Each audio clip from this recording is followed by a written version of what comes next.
Caught in the middle of a devastating war on Costarian 3, the Doctor is trapped when he steps on a landmine. Can he save himself, Ruby, and the entire planet without moving? Welcome, friends and companions. How are you today? Sci-Fi and fantasy fans and all sorts of fans meet on this channel for fun chats about their beloved books, movies, series, and franchises. We also talk about food and drinks, sport, music, and sport. And a special place on this channel for Doctor Who, the best sci-fi series ever. Random, because we will discuss everything that involves entertainment, including movies and series, books, and music. Random, because we will broadcast on non-fixed times, actually on many different times. You need to subscribe to this channel to know what time the broadcast is.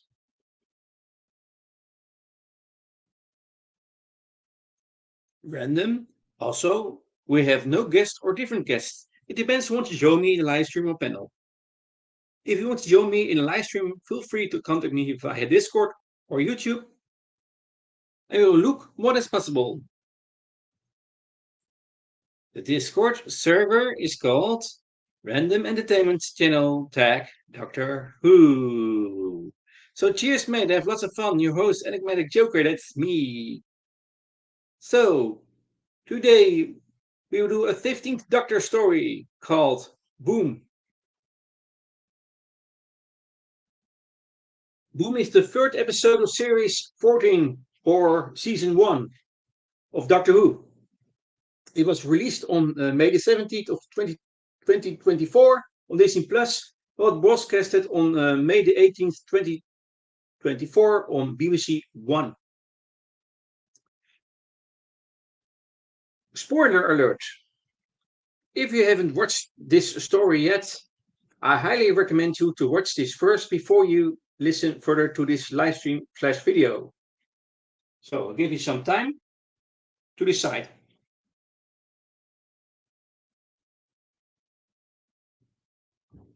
Now, we will dive into the plot. In 5087, John Francis Vader of the Anglican Marines wanders through the desolate battlefield of Costarian 3. Blinded, he relies on the assistance of his orderly to lead him to safety. As they walk, he contacts his daughter, Splice, back at the church's base on the planet. He assures her he is on his way and implores her to brush her teeth, ending the call. However, the pair halt as they near an ambulance, functioning through its artificial intelligence. The orderly warns John they should avoid it, fearing it will deem him unfit for service. But John insists that they have no choice. Carrying on, the orderly slips down a pit. John cries out for him, but the orderly steps on a smart mine. A 51st century landmine, which vaporizes him. The noise alerts the ambulance unit, causing it to approach John. It latches onto him. The AI interface, scanning him and remarking his blindness, means his life must be terminated. John tries to resist, citing his daughter needs him. The AI insists, smelting him away.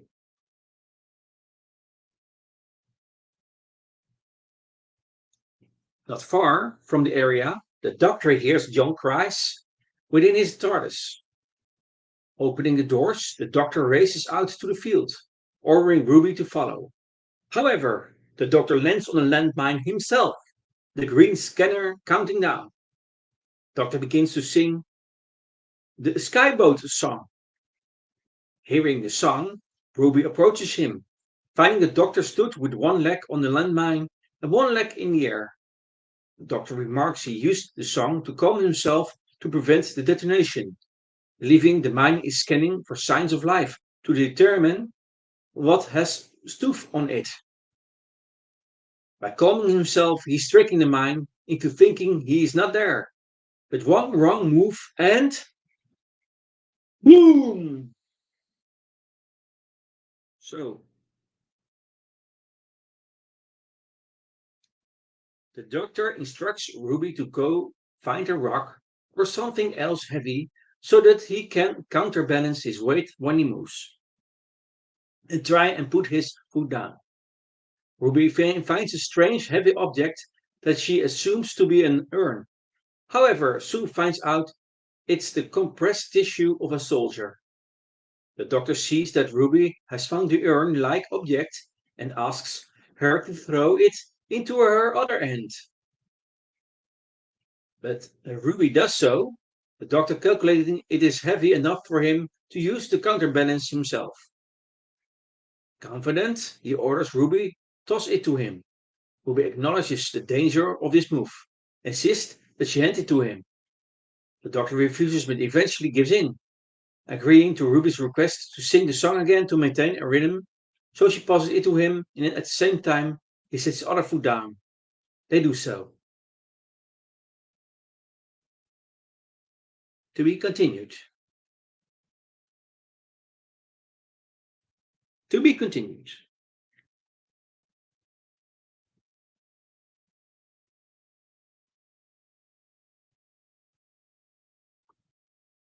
And again, I repeat myself in other live streams about this season one. I will revisit the episode. I do this when the season one is broadcast in its entirety. So I will do a live stream about season one / series 14 in whole, and I can also discuss the context, the continuity, and analyze all of series 14 / season one. So for now, this is a first visit of this story, actually. And again, in the future, I will do a further analysis of this story. But for now, this is the service. So the cast members are the 15th Doctor, Nkuti Gatwa. Ruby Sunday is played by Minnie Gibson. John Fraser's Vader is played by Joe Anderson. Carson is played by Majid Metzela Falyurbi. Splice Ellison Vader is played by Corinne Springall. Mundy Flynn is played by Farata Setu. And Canterbury James Oliphant is played by Buff Yoshi. And the ambulance is played by Susan Twist. Again, the actress Susan Twist. In all other previous episodes, she played a role. That's for later. We leave it for what it is. Some world building. 4 points to ponder.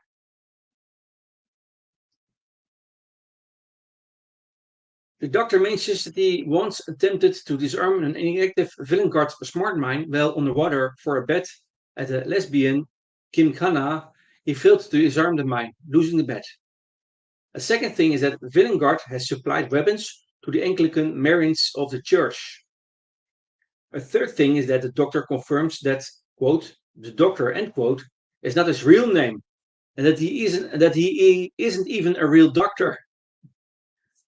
The fourth thing is that the 15th Doctor does not seem to wear a regular outfit like their predecessors. The only constant so far in the Doctor's clothing are the rings on his fingers. It's an interesting fact, by the way. You have a 15th Doctor the 15th Doctor doesn't seem to wear a regular outfit like their predecessors. So the only constant so far in Doctor's clothing are the rings on his fingers. Interesting. Some story notes. 7. 7 notes. That is the Skyboat song sang by the Doctor dates back to an adaptation, the Gaelic song from 1782. Second thing is that the poem about the president's wife does not exist in real life. It references a quote from Missy in The Magician's Apprentice. That's in 12th Doctor story with Peter Capaldi. That is when she tells Clara that she cared about him, quote, since the night he stole the moon and the president's wife, end quote. Third thing is that the, quote, sad little man, end quote, who told the Doctor, quote, what survived of us is love, end quote, is English poet Philip Larkin. A fourth thing is that Friday Stephen Moffat confirmed in an interview that the October 5th date mentioned in this episode was randomly chosen. A fifth thing is that the Doctor uses the beat of a karaoke funk. A sixth thing is that the Doctor breaks, quote, the fourth wall, end quote, again when he says, quote, we all melt away in the end, end quote. The first Doctor has broken the fourth wall before in the TV story The Feast of Stephen, as did in the Doctor's successor several times after. Last story note is that the Stephen Moffat was inspired to write this story from a scene in the fourth Doctor serial Genesis of the Daleks, in which the Doctor steps on a landmine while traversing the battlefield on Scarrow. Moffat felt that the Doctor escaped from that predicament a little too easily and wanted to expand on it further.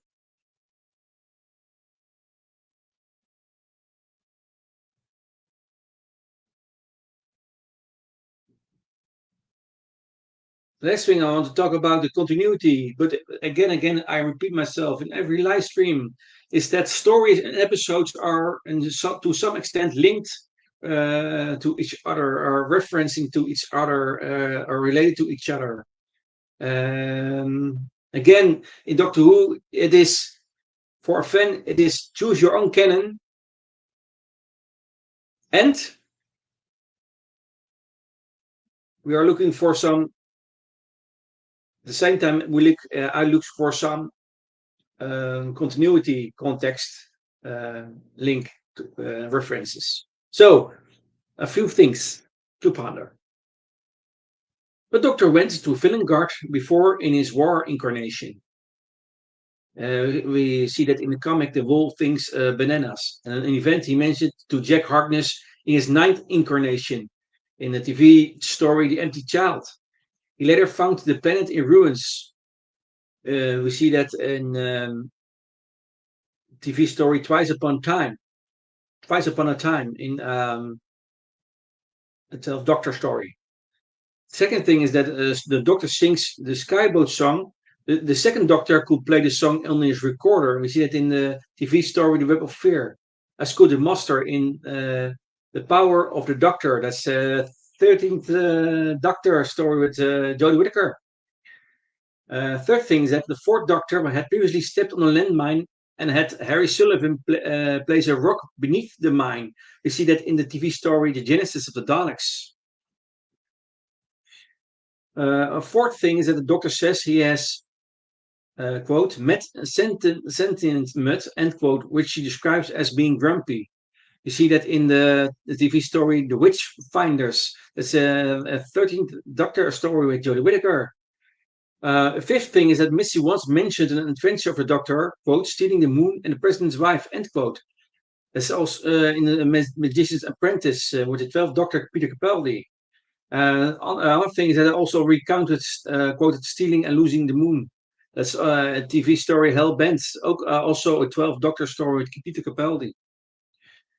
A sixth thing is that the Doctor confirms having been a father. Something his 10th incarnation has told to Rose Tyler. We see that in the TV story Fear Her. And he also said that confirms Donna Noble in TV story The Doctor's Daughter. A seventh thing is that Snow falls around Ruby when she's in peril. This has happened to her several times. See that in the first episode of season 1 slash series 14, the Space Babies. And we see it also in the second episode of this, in the Devil's Court, with the Doctor once more noting the significance of her birth. That is a reference in relation to TV Christmas special, The Church on Ruby Road. An eighth thing is that the Doctor encounters Anglican Marines, members of the church. Later says that he will be, quote, popping in, quote, end quote, on them occasionally. The 11th Doctor had many encounters with their members. And we see that in the Time of Angels. Yeah, that is what Amy Pond, yeah, and River Song. Also in the 11th Doctor also encounters with them in Flesh and Stone. A Good Man Goes to War and the Time of the Doctor. Last thing is that the Doctor mentions that fish fingers and custard is his favorite dish. This dish was particularly the favorite of the 11th Doctor. You see that in the first TV story of the 11th Doctor in the 11th hour, and also in the TV episode Let's Kill Hitler. So, and that is, my friends, this is it for now. Again, I will, in the future, I will revisit this episode and I will analyze this episode further. And that's all after this season or this series is ended.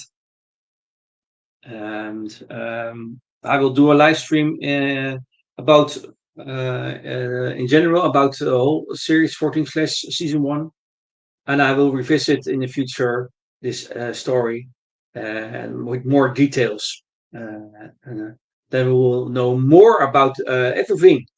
But it is for now the service. Is for now a first visit. I hope you enjoyed this live stream slash video. Now it's time for commercials, and then I will. Yeah. Okay. Let's go. Commercial. Sci-Fi Fantasy fans, all sort of fans, meet on this channel for fun chats about the beloved books, movies, series, and franchises. We also talk about food, drinks, music, and sport. Random, because we will discuss everything that involves entertainment, including movies and series, books, and music. Random, because we'll broadcast non-fixed time, actually on many different times. You need to subscribe to the channel to know what time the broadcast is. Random, also because we'll have no guests or different guests. It depends who wants to join me in a live stream or panel. If you want to join me in a live stream, feel free to contact me via Discord or YouTube. Then we will look what is possible. The Discord server is called Random Entertainment Channel. Tag Doctor Who. And you find me very quick because I bump the server regularly. So cheers, mate, and have lots of fun. Your host, Enigmatic Joker. That's me. And I wish you all a nice weekend. And about a few hours, we'll have a 15th Doctor, new 15th Doctor story on Disney Plus called 73 Yards. So, again, have a nice weekend. Enjoy Doctor Who. Bye bye. Bye bye.